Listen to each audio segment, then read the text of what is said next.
Madame Walter Baxter était une grande lectrice de romans policiers depuis de longues années. Le jour où elle décida d'assassiner son oncle, elle savait donc qu'il ne devrait pas commettre la moindre impair.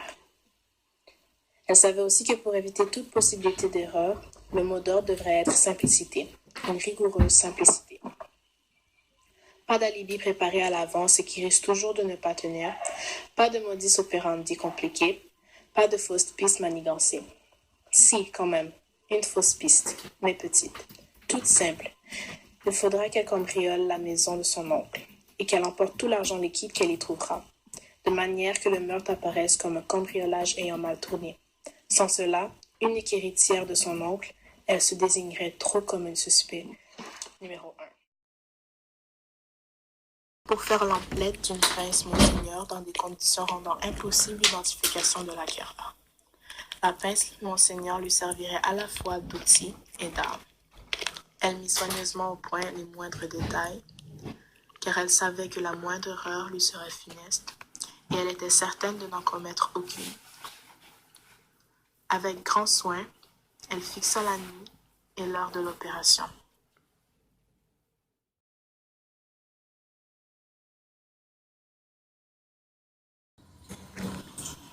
La pince Monseigneur ouvrit la porte sans difficulté et sans bruit.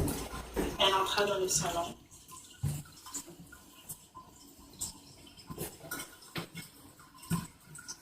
La porte donnant sur la chambre à coucher était grande ouverte. Mais comme aucun bruit n'en venait, elle décida d'en finir avec la partie cambriolage de la maison. Elle savait où son oncle gardait son argent liquide, mais elle tenait à donner l'impression que le cambrioleur l'avait longuement cherché. Le beau clair de lune lui permettait de bien voir à l'intérieur de la maison. Elle travailla sans bruit.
La police n'avait aucune possibilité d'être alertée avant le lendemain, mais elle était prête à recevoir les policiers si par hasard ils se présentaient avant.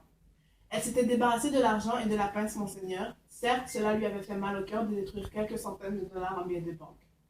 Mais il s'agissait là d'une mesure de sécurité indispensable, et quelques centaines de dollars étaient peu de choses, à côté des 50 000 dollars au moins qu'elle avait représenté l'héritage.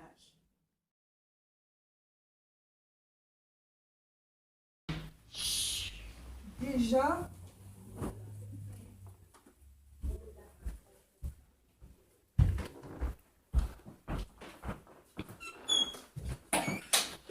Walter Baxter? oui. On a un mandat d'arrêt. Pourquoi? Vol et infraction. Qu'est-ce que j'ai fait? Je t'ai vu en train de me cambrioler avec ton pompon. Tu penses que je t'ai pas reconnu?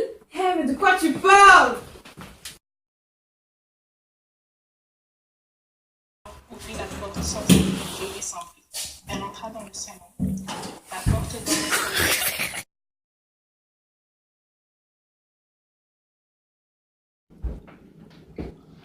FBI, on a un mandat.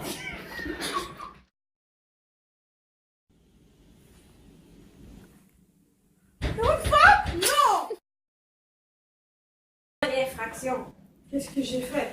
Je t'ai vu me cambrioler.